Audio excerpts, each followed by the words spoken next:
Hey everyone, it's Riley here with another episode of That One Podcast. It's just me for the intro today because you'll be seeing a lot more of Dan here in a couple minutes. But we have a great episode talking with a local physician's assistant. His name is David Henry, and we have a real conversation about health. And it's something different than our normal content of what we talk about on That One Podcast, but it's relevant because we kind of discussed Dan's story, his weight loss journey over the past year. It's been about a year to date since Dan started his journey, and we have David on to talk about the science behind everything and what Dan's been going through for the past year. So it's a very personal story, but it's a great conversation. And if you're looking for tips on just healthy living in general, whether you're trying to lose weight or just be more active, whatever it may be, we have a great conversation. So hopefully you get something out of it, and we'll just go ahead and jump into it.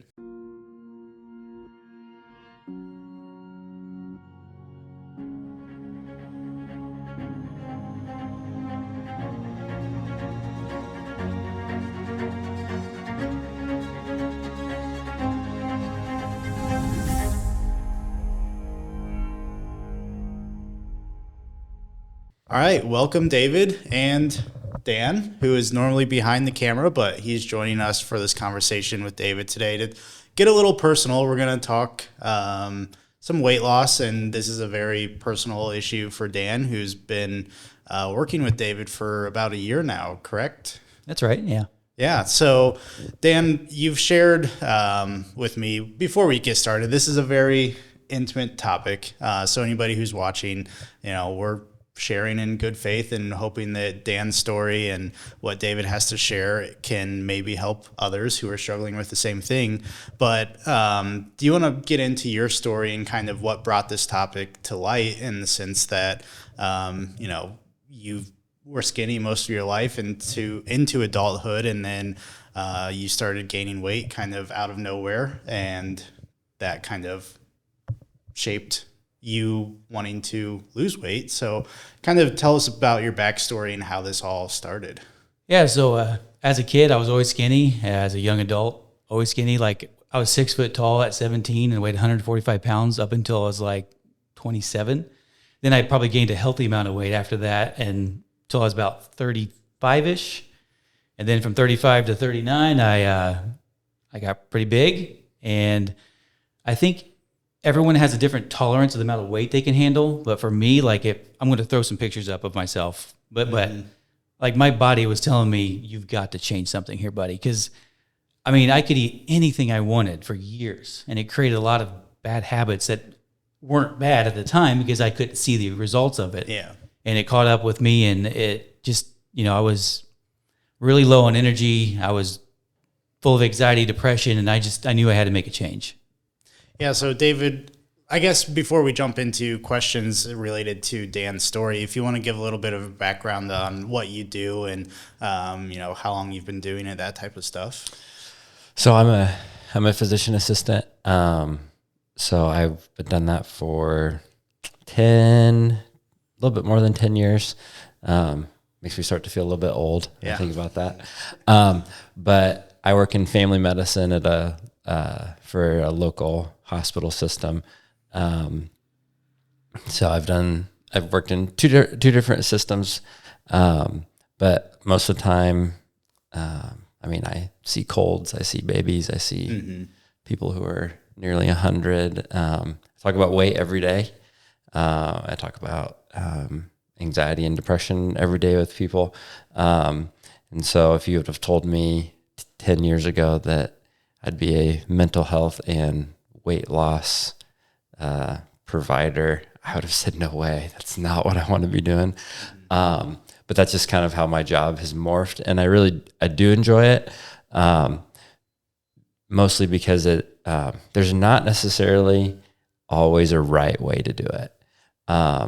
There's some wrong ways to do it, but there's lots of right ways to do it. And so, some of the things that Dan has done are not my favorite things. Yeah. Because they don't work for everyone. Agreed. And so, but I know Dan worked really hard to figure out what he thought was going to work for him. and he had a plan. And so like that always works if you have a plan. Yeah.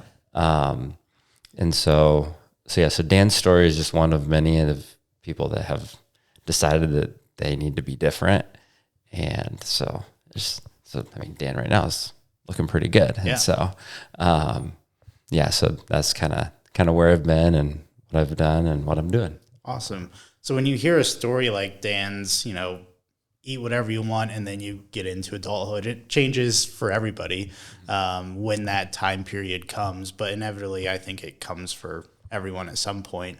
What's really happening inside the body when the metabolism shifts and, you go from eating whatever you want with no repercussions to now you're putting on weight like crazy? Yeah. So it's the way you ask that question is really funny because there really are repercussions before we see them.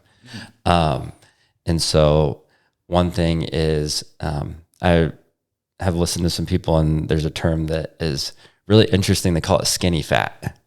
And so you can look good on the outside. People all the time, we're talking about this, they say, oh, you probably run or things like that. It's like, no, I actually don't. Yeah. And so what that is you have fat that we can see on the outside, and that we associate with health, but like our organs have fat around them also. And so you can appear healthy on the outside, but on the inside, you're still a wreck. Yeah. And so we all probably know somebody that is on the outside looks really healthy that has diabetes, or they've had a heart attack and they're 47.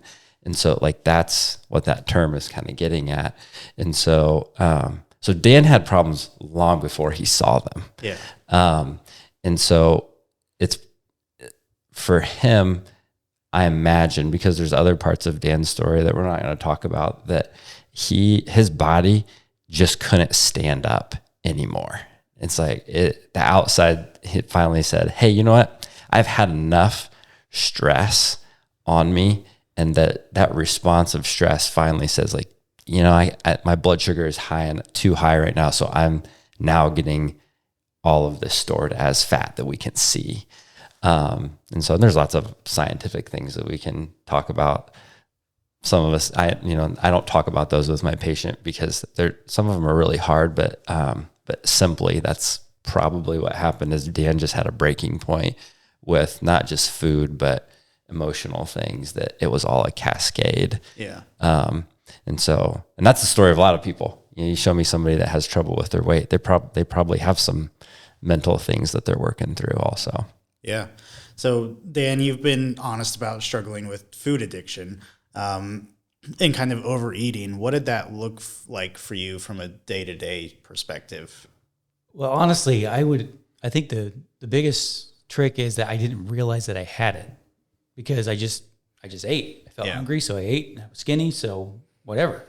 Until I started making a change and realized how much I was like craving bad food. And I say bad food lightly, like ultra processed, and it's fine in moderation. I want to throw that disclaimer out, but like when I was trying to eat less every day, I was just constantly craving a Stromboli from Pizza King, and I couldn't get it off my mind. It was like an obsession. Mm-hmm. And like, I never realized that was within me. So that's kind of what it looked like for me. And there was, what was it, Mountain Dew for you too? Oh, Pop, yes. Yeah, Pop was my go-to. I would probably have, since I was a kid, like as much as I can per day. Like, so 8-10 cans a day probably. That's ridiculous to think about now, but yeah, like it was my thing. Yeah. How common is food addiction? And do people even realize that they have it when you're talking with them?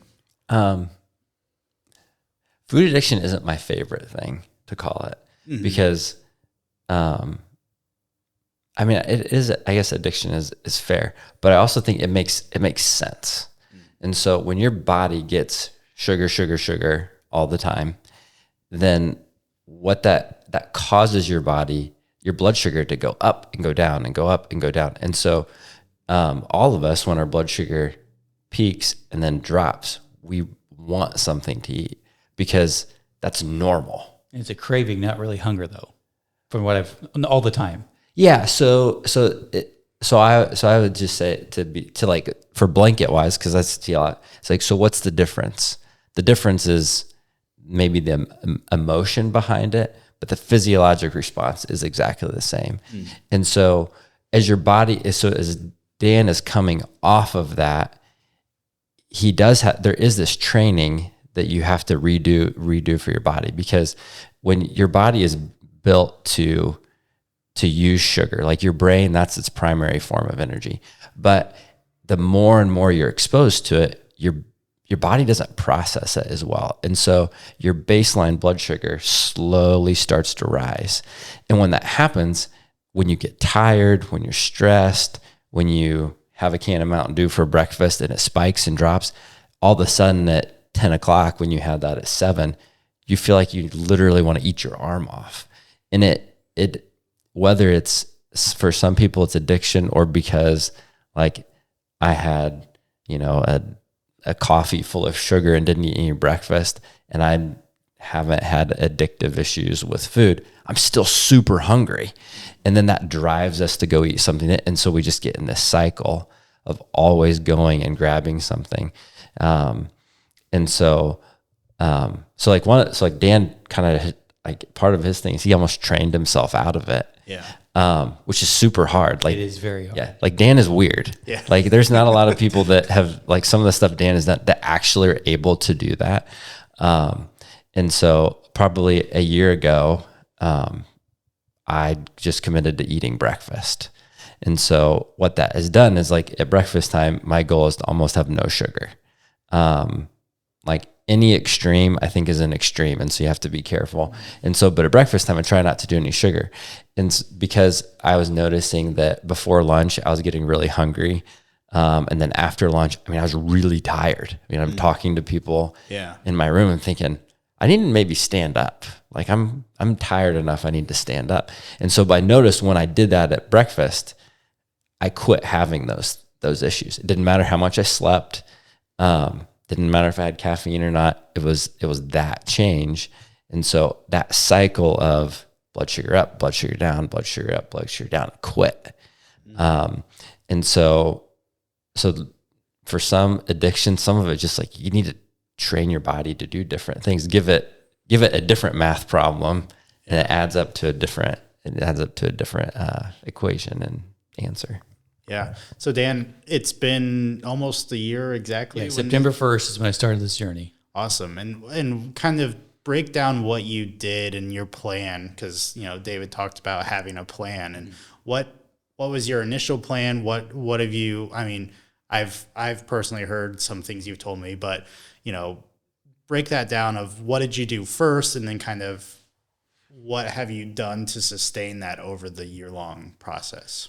Right. So a few years ago, my wife and I tried intermittent fasting. And so I thought, I need to lose weight. I'll try that again. And I started September 1st last year, and my birthday's September 18th. And I had a bunch of pizza, a bunch of breadsticks, and a bunch of pop. And I said, okay, I'm closing my window for the day. I'm not eating anymore. I had enough. Well, I didn't really realize I was becoming insulin. I think I had insulin resistance. So I had a major carb crash. I had a headache. I felt awful that evening. I'm like, what is wrong with me? I almost feel sick. I look it up and I found out that's probably what it was. So from there, I'm realizing I need to greatly reduce carbs, because looking back, that's mostly what I was eating.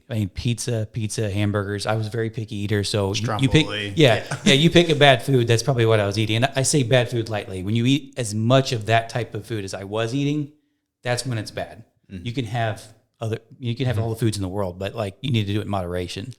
But looking back, between the pop and the pizza and cereal, like, I was probably eating, like, I don't even know, 4,000 calories a day or more. Like, it adds up after a while. Yeah. And so after I realized I needed to cut that out, I said, okay, I got to greatly reduce carbs. And that's when it was really hard. So I would try to just eat, breakfast is not my favorite meal. So I cut out breakfast, and my goal was just to eat lunch and dinner. And I focused on, it kind of evolved over time, but I kind of focused on making sure I had more protein, less carbs, no carbs, but no carbs isn't sustainable for me. So I just made sure it was minimal. And when you're fasting like that, I've also read it that healthy fats are good for you as well. So those are most of my calories. And over the next month or so, I did go extreme with it and started only having 1,000 to 1,500 calories a day. But kind of jumping the gun here, I think, on our plan to talk. But what motivated that thought was I had learned that 1 pound of fat is roughly 3,500 calories. And that's just an estimate. But with that, my body fat percentage at the time, again, an estimate, it meant I probably had 200,000 calories of energy stored in my body just sitting there. So I'm like, whoa, why do I need food? Like, that sounds dumb, but like, why do I need food then? And then the real risk became if you don't eat, yes, your body will burn fat, but it also can burn other things like muscle, but you also need nutrients. That's another important part of the food is the vitamins and minerals that your body needs, which I don't really know how much I was getting from the food I was eating anyway, but that's a whole nother conversation. Yeah. So I made sure to supplement the vitamin minerals that I needed with the low food I was eating and better food that I was eating for that couple months that I was doing that really low calorie restriction. Yeah. So a couple of things to break down there. When he talks about 1,000, 1,200 calories a day, what are kind of, that seems very low for a lot of people. What are the medical considerations there? Like, and would you recommend somebody who hasn't visited a doctor or their PA or anything to just, I'm going to up and cut to 1,000 calories a day? So it's funny. So Dan had a plan, and it's worked. Most of the people that I see that have trouble with weight, that's what they eat. Mm-hmm. And so for a lot of people, it doesn't work. Yeah. And so, but a lot of people aren't coming to me and saying, well, I know that I need nutrients, and they're not thinking about that. They're just thinking I need less calories. And so, a calorie of macaroni and cheese and a calorie of chicken, like it's a calorie. Calorie is a measure of heat. And so it's the same, it creates the same heat chemically, but it's more like one is more efficient than the other. And one actually has some nutrients and the other one doesn't. Yeah. And so so Dan had thought about that. And so, do I tell anybody to eat 1,200? No, I don't. Yeah. Because I don't have confidence that most people can actually do it well. Yeah. And so, most people I talk about like nourishment. And so like that 1,500 calorie number, I mean, if you can look up, your basically like what a metabolic burn rate is for you. And most people are around 1,500 calories. And if you can change parameters, like you can make yourself 15 pounds lighter or 20 pounds heavier and exercise or not exercise, it doesn't change it that much. And so, I mean, you might change it if someone exercises like 150 calories a day. And so the calorie content isn't always the issue. It's what's in it. And so if Dan's doing 1,200 calories, he probably is eating a lot better stuff, which makes a huge difference. Yeah. And so, yeah, but it's just, we've talked about this, and then he's like, well, is this bad? It's like, it's working for me. It's like, it's fine. And so you just have to be careful, because if you don't have nutrients, you can't grow your hair, your thyroid doesn't work, like your digestion doesn't. And so you start to see, I'm skinnier, but I'm not really like healthier. You still feel bad in a different way. And so, but again, that whole plan thing is a really big deal. And so that's why that has worked for Dan and can work for other people. And so you just have to know yourself. Like I said, Dan's weird. Like he has some willpower inside of him that is not like a normal human thing. And so, yeah. Yeah. So talking about calories and counting calories and things like that, I feel like there's a stigma around that whole process because people can get so hyper focused on, well, I'm only allowed to have 1,500 calories per day. What do you work with people, or have you in the past, where, maybe counting calories isn't the best thing for them because they get so hyper focused on it? And, when people say they want to go on diet and cut calories, a lot of times that doesn't work in the long run for them. Yeah. So how do you kind of balance that with people, or shift their mind to where it's not, well, I had 1,501 calories. Today was terrible. Yeah. So I like having people count calories to see where they're at, and when they make a change, where they're at, like what the difference is. And then I tell them to stop. And so that's not everybody's preferred, but it becomes like an obsession. Yeah. It becomes an obsession. And the point isn't how many calories you ate, it's how do you feel?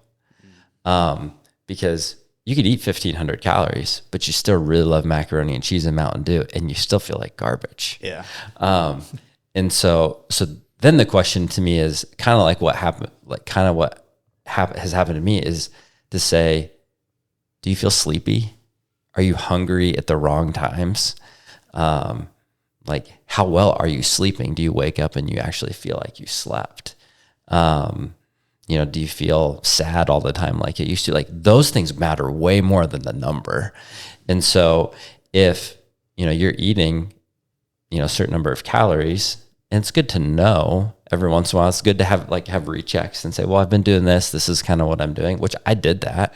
And so, but the food you put in, the reason you're doing the calories is, you'd like to look different on the outside, but most of the time it's like, you don't feel good and you'd like just to feel better. Yeah. So the number can become an obsession. It's good to know. Like I'm sure Dan could tell you about how many calories he eats right now. I still do, yes. And I want to chime in on this is it could definitely be a black and white issue for a lot of people and a real struggle. But what you have to learn is to give yourself grace. Yeah. You have to learn that. And I've had to. And also, again, going from growing up most of my life, never having to think about this stuff, I've learned a lot the past year that maybe I should have always known, I feel like. But also like there's so many things that can affect the scale. Mm-hmm. Like if you're going to have pizza, expect the scale to go up the next morning because from my understanding, carbs retain water. So you're going to have some more water weight in that morning, most likely. If you had a strictly all protein kind of day, I mean, you're probably going to see a little bit of you're going to see a smaller scale the next morning probably. But also back to the 3,500 calories per pound of fat, that estimation, that means you have to eat 3,500 excessive calories for whatever your body's metabolic rate is to start gaining weight.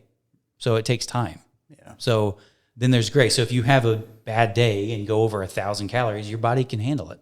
Now, if you have multiple 1,000-calorie bad days, that's when you have a problem. But giving yourself grace is a huge advice that I have to give for people. Yeah.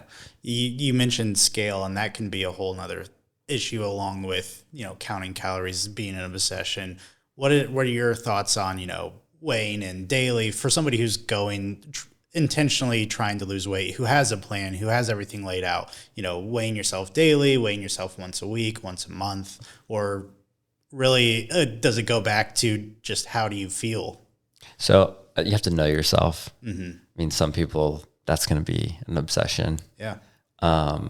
So, I mean, numbers are good. Numbers are helpful, but number's a number, right? I mean, if I told you how much I weighed and what my BMI was, you'd be like, that's not unhealthy. Yeah. Like, I know it's not unhealthy. It's more about how you feel. Because I think my BMI right now, it says that I'm overweight. Yeah. 25 is the, break even number. And when people are all worried about their BMI, I say, have you ever seen a running back in the NFL? That dude's BMI is probably 32. It's like, do you think he's healthier than what you are? Yeah. It's like, yeah, it's like, it's just a measure. And so yeah, how do you feel? So one thing that, like, not for the scope of this conversation maybe, but just to point it out, is you can feel huge and not be, and it can be because how your belly works, like how you digest food. People say, oh, I feel bloated. Yeah, that makes you feel huge. And if your digestion worked better, all of a sudden the number doesn't matter as much because you feel better. And so you have to, so that how do I feel and what actually is going on really, really matters. And so, cause you could, you can be really slender and still feel bloated, and you think, well, I need to lose more weight because I feel bad. It's like, no, you probably just need to eat different things. Yeah. And your weight might go up and you feel skinnier. Your clothes actually, I've seen people gain weight, feel better, and their clothes fit better because it's composition and stuff, and their system is just functioning at a better level. So you have to know yourself. If a scale is a problem, if that makes you not want to eat because you look at the scale, you need to put the scale away. If the scale is motivating to you and say, all right, great, I had a great day today. It didn't move very much, but I know that I feel better, but I can see it was a half a pound. Fine, use the scale. And so I guess probably most people get frustrated because I'm annoyingly gray in a lot of ways because everybody's different. Yeah. And so Dan probably loves the scale. So I don't care. Yeah. But it was really helpful for him because it's also motivating, because again, that little bit difference in Dan, like Dan had a lot of willpower with it. And then all of a sudden he sees the scale. It's like, ooh, that willpower, I can crank that. I can keep doing that. Mm-hmm. And so if he wasn't having success with that number, that willpower gets a lot harder. Yeah, it does. Yes. Yeah. And so, cause you also had in that last year, you had weeks where it didn't move. Correct. Yeah. It was like walking through a bog. And I knew that was a thing, and I had to give myself grace and be patient with it. Right. And not give up. Yeah. And so that's where if you know that your personality is like, if I don't see success, I'm going to quit, then you need to put it away. Yeah. Just look at other things. Like, does my face look better? I'm not breaking out anymore. Yeah. There's all sorts of other measurable things that you can look at to see that you're better more than just like a number on a scale. Yeah. And honestly, like taking a picture of yourself, whether it's just your face, your whole body, and, maybe do that once a week and go back and look at yourself where it's not necessarily a number, but you can see your face thinning up or your body thinning up, whatever it may be, is another good route to go there. For sure. So, you've lost weight now, Dan. After kind of losing that, you've gotten back into lifting weights and building up muscle. What's your kind of plan there, or your thought process behind, I'm healthier now, I want to start building back up the muscle? Right. So obviously having 1,000 to 1,500 calories a day was not sustainable. Mm-hmm. So I lost 50 pounds. That was kind of my goal. So it was kind of like, now what? Because my brain liked having that goal. It needed something to do. Yeah. That was healthy. And obviously, like I said, not sustainable. So I was like, well, I've also lost some muscle mass. Not that I was ever that big, but I've lost mass because of my extreme fasting there. So I'll go to the gym and start lifting weights. And I've been doing that for 6 months now, I think. And there's a lot of lessons to learn in the gym. I used to think they're just gym bros and like, yeah, but there's a lot of lessons in life there. Like when you go to the gym and you're intentionally going to make yourself suffer in a sense, like it's not fun, but it becomes fun. It's bizarre. And when you're lifting weights, the way you gain muscle is by tearing down the current muscle, and then it rebuilds stronger muscle. And I kind of like, if you apply that to like anything in your life, in order to make something better and stronger, you have to get rid and tear down the old habit, the old whatever. And yeah, it's just been a really good lesson for me, I think. Yeah. And David, does that apply to other aspects of life besides just lifting weights, but, mental health or anything beyond the weightlifting side of things? Yeah, for sure. Doing hard things is good for doing hard things is good for every part of you. Mm-hmm. So living and breathing is hard. And so choosing the right hard thing is a big deal. Dan could have also chosen to go do goat yoga down at the county fair or whatever. Yeah. Like probably would have been difficult, but not the hard he was looking for, right? Yeah. And so it wouldn't have been good for him. But one of the things that I believe is that your relationship with your maker, like that's a really big deal. And a lot of that is tearing down you and reflecting more of your maker. And that's weightlifting, that's doing hard things with your diet, cause it reveals your character. And when you're willing to learn about yourself and realize that you don't have it as together as what you would like to, and become okay with that, then you're able to grow. And so a shameless plug is my wife she planted she planted these nice flowers. They're called dahlias. Someone gave them to us. We planted like nearly 1,000 of them in our front yard. And so with the goal of she'd like to sell them. And so we're trying to have like people come and pick flowers and things like that. But one of the things that she said, she's like, there's something about going and looking at something that's growing. So Dan going in there and making the commitment to go lift weights. That's growth, right? Commitment. And to say, I see this thing that's growing, but I also see this weed right here. It's literally death and life right next to one another. Just I have the ability to remove the death and let this thing grow.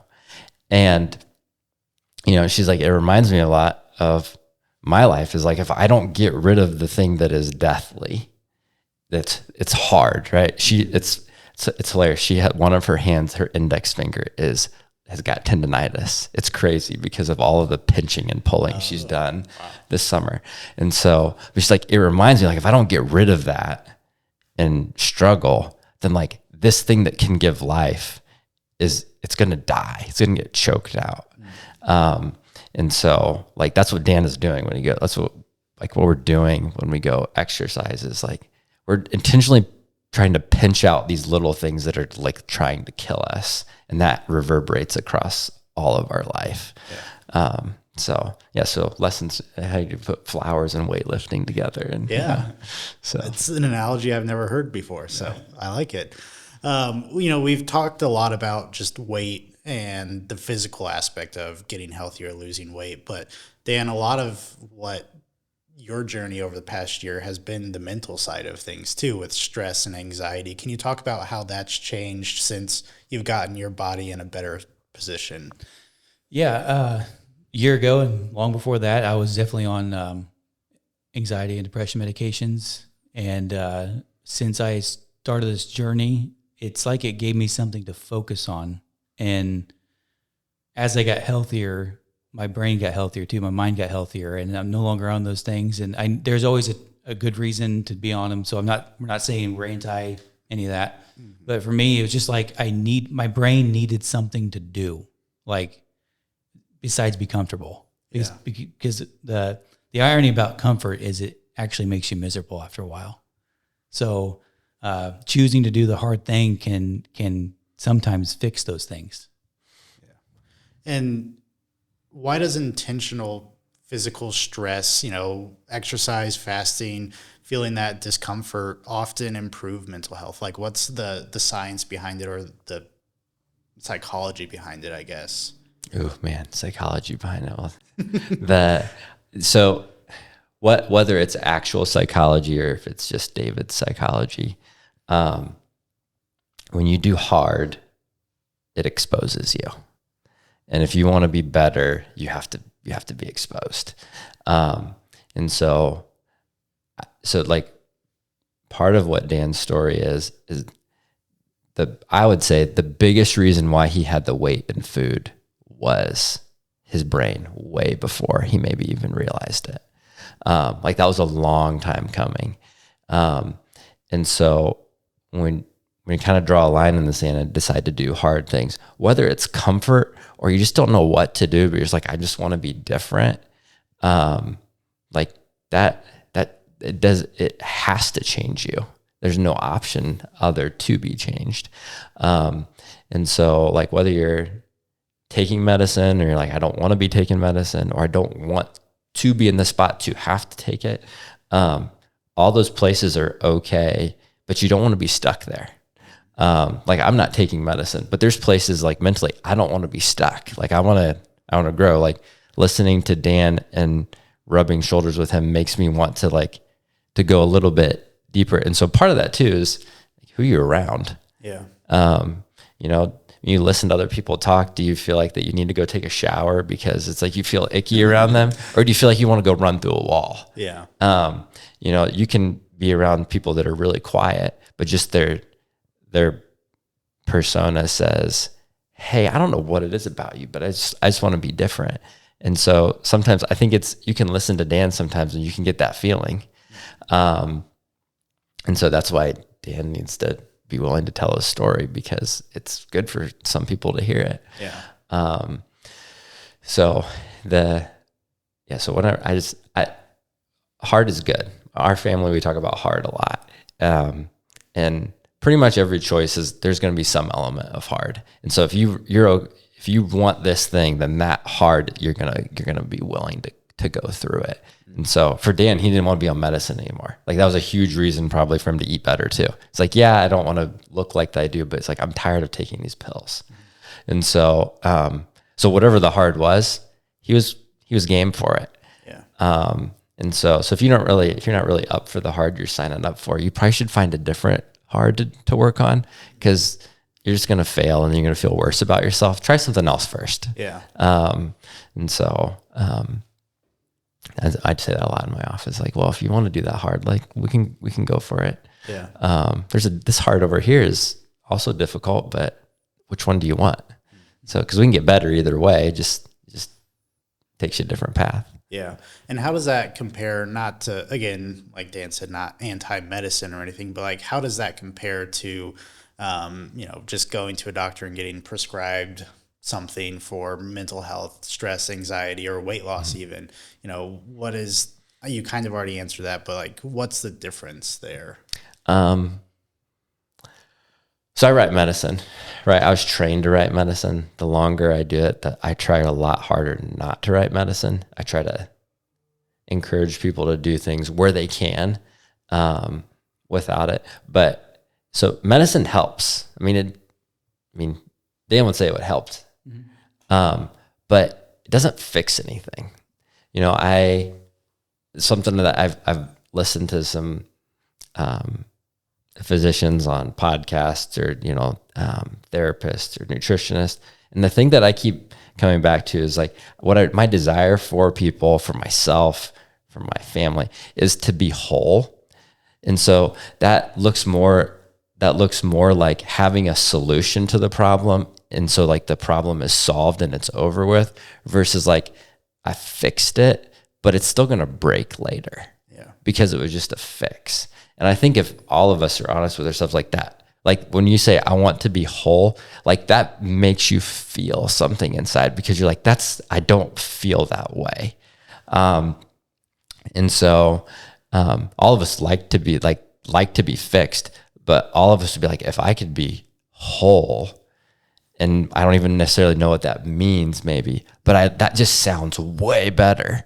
And so, that's like what Jesus says. He's like, I want you to have life to the fullest. It's like, it's the same thing. And so for you to have a full, whole life, sometimes that means medicine for a little while. But if that's what you're depending on, if you take it away, what's left? Well, you're probably going to have the problem again. And so, you said weight loss medicine. Like I write with some weight loss medicine. I try not to, because it doesn't work. Yeah. I can probably count on one hand the number of people where they've taken it, gone off of it, and then gain it back. Well, no, gained it. It stays off. Like in 10 years, like the number of people on one hand that it actually works for a long time. Yeah. And so because like there's studies with some of the shots that like the 5-year data is like, if you go off of it, you gain it all back. And so some people that works really well for them. Like, Dan, like, the way that he did it isn't the way that I would tell people to, but it worked really well for him because he had a plan. Yeah. And so there's a lot of things that can work really well if you have a plan, but if you don't have a plan, you're going to go back to where you were. Mm-hmm. And so you just had this solution that fixed you. You didn't learn to be whole. Yeah.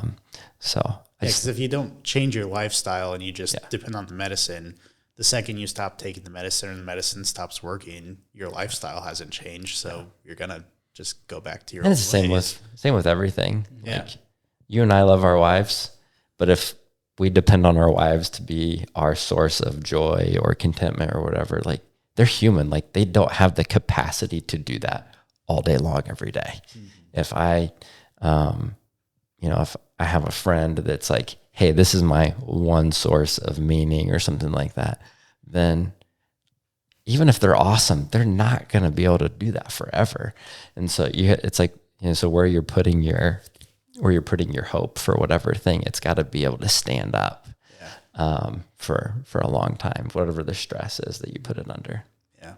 So we've talked about a lot of different things, and hopefully it's been encouraging or at least opened people's eyes to, making changes if they need to make changes. But what are one or two things that you'd recommend that almost anybody could do today to get on the right path if, they're struggling or they know that they need to make changes but don't know where to start? Oh, just one or two things. You can list more if you want. Yeah. So because it worked for me, if you're struggling with food, I think I like breakfast, and I like the whole breakfast without any sugar thing because it sets a tone for your day. If you hate breakfast, and you, like Dan said, he hated breakfast, and which I love breakfast, but I hate it. It's not my favorite. Yeah. That if you can do that, if that's within your capacity to do breakfast with protein and fats. And so fat is kind of demonized, but fat's actually a really super efficient form of energy. And so don't think oils, think like it came from a cow, it's from a chicken, like it came from animals. Those things like have a much better ability to control your blood sugar. So that one choice literally changes 10 o'clock in the morning, changes 12 o'clock in the afternoon, changes 2 o'clock in the afternoon. So you made one thing that affected 4 different things. And so those become a little bit easier. And then if you're a do guy like Dan or something like that, it's like, try not to do that because they're just empty. So just, the food things, if you can drink something different and you could eat breakfast, even if it's not breakfast, like one intentional meal where it's super, super intentional.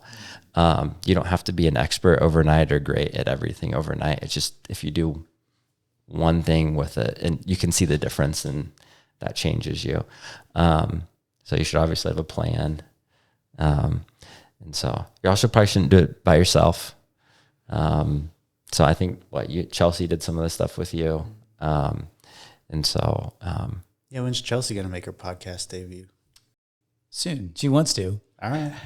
And all that happened, the thing I hadn't even thought about until now is all that happened to you during a time when there was lots of emotional stress. Oh yeah. And so, which is honestly like another like miracle type thing, or maybe not miracle, but kind of like an abnormal thing. Yeah. And so, that kind of goes back to that. There was a plan. It was worth it, whatever the choice was. And so, so if you want to succeed, you have to have a couple things that are worth it, and you have to have a little bit of a plan. So whether it's my plan or Dan's plan, or you come up with one that just works for you, you gotta go for it. Yeah. And Dan, from your standpoint, were there any, personal go-to hacks? I don't want to call them hacks but any advice or things that really helped you along the journey from either the days you're eating 1,200 calories a day or just going on walks after meals, is there anything that helped you along this journey over the past year? Yeah, there's lots of big things, little things. Excuse me. I don't know. Just to sum it up, I would say just start. Just do something. You don't have to go extreme calorie like I did. Even if you're cutting 100 calories, 200 calories, 500 calories, it's not very much. That can make a big impact. And exercise is a very small portion of weight loss because it can only do so much because you can't burn 1,000 calories very easily, obviously. But if you think about 1 hour a day is about 4% of your day, you can probably cut some time in for that just to make some changes. And that's generalizing everything I did, but I think it's just more important to generalize and just start somewhere, do something, and don't give up, and give yourself grace. Yeah. It's training. Yes. Right? If you're going to exercise, you have to trade for something. Yeah, I can scroll on my phone for an hour easily. Yeah. You can also walk. You don't have to do all at once. You can break it up. You can do something. Instead of watching one extra episode of your favorite show, go walk for 30 minutes, an hour. I mean, I know that's personally what you did a lot of is you walk crazy now. Yeah, now I do. I'm walking like 5 miles a day, but Yeah. I have to have something to keep myself motivated and moving. Like it's not so much about losing now; it's about maintaining. And again, walking is a very small portion of weight, but it helps. Yeah. You mentioned this word. I don't want to necessarily drag on, but it's actually something that ties into my personal story is the maintaining. So for background for you, and, I don't talk about this a lot, but I used to weigh over 300 pounds and, I lost over 100, which was great. But then, I gained 20, 30 pounds after I got to that low point. How do you do the maintaining side of things? What's the strategy there of, great, you lost weight and you'll probably face this soon of, okay, I lost 50 pounds. Now, how do I continue to maintain it without getting burnt out or things like that?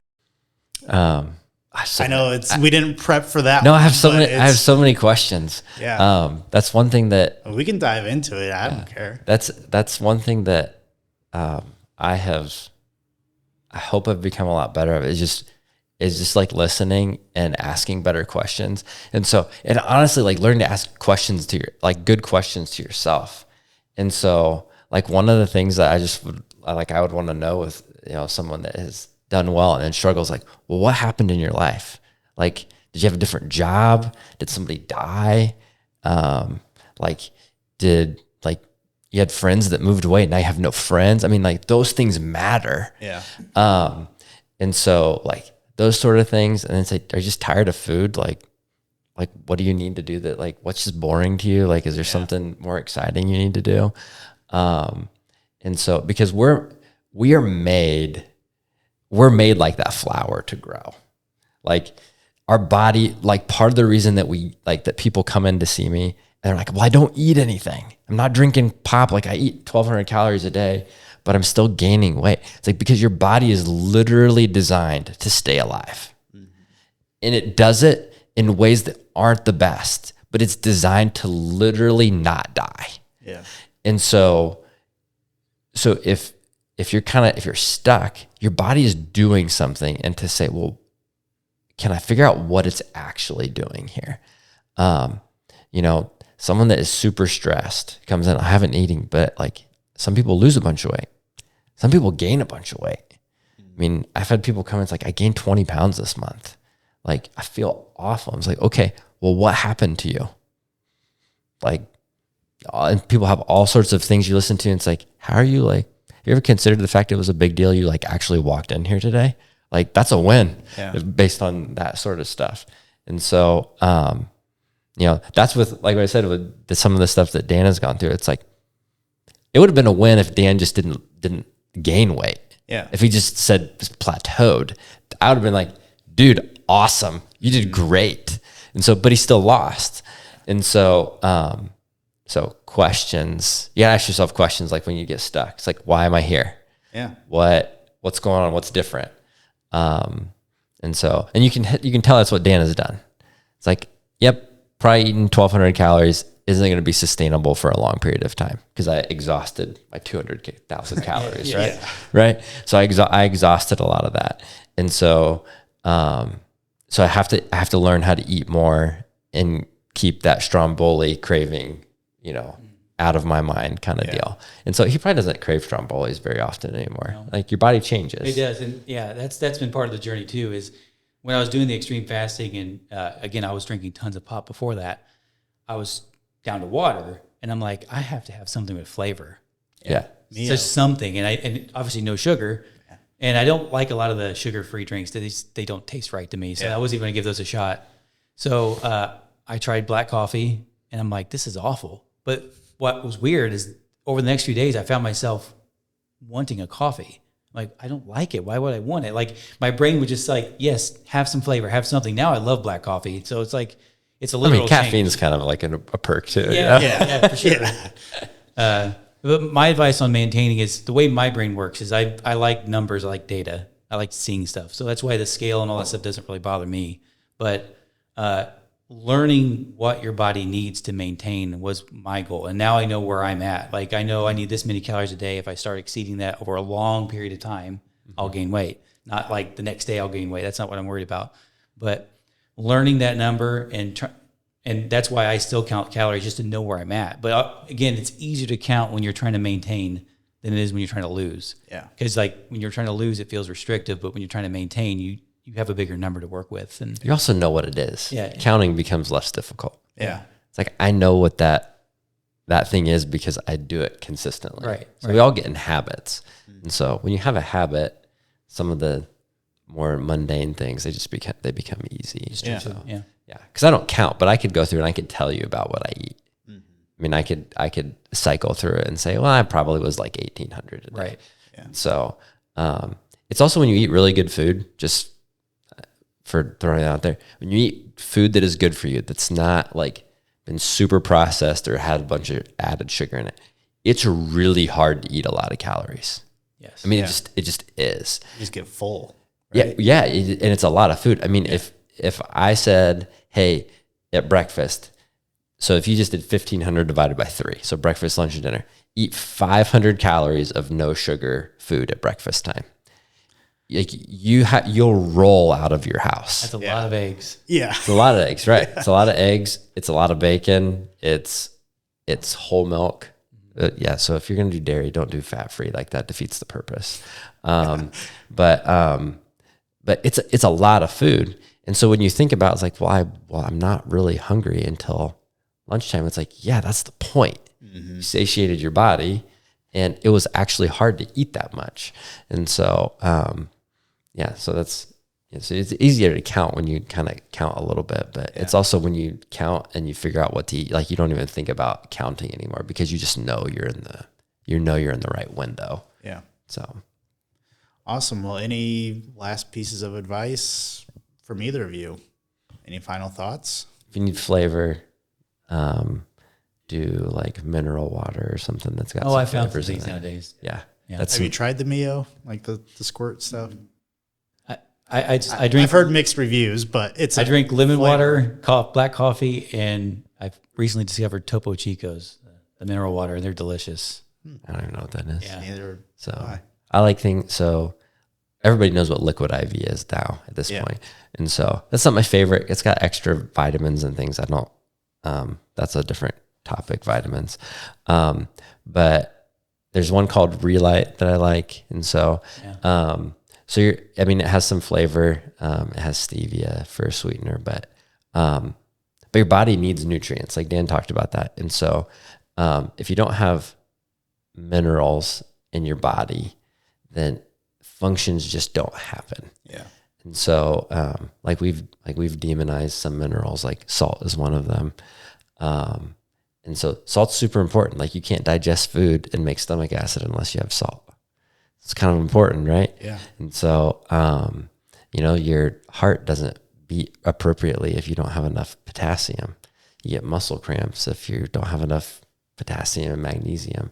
And so that's just super simple. If you're like, I can't drink Mountain Dew anymore, but I can't drink water. All right, well, that's a good place to start.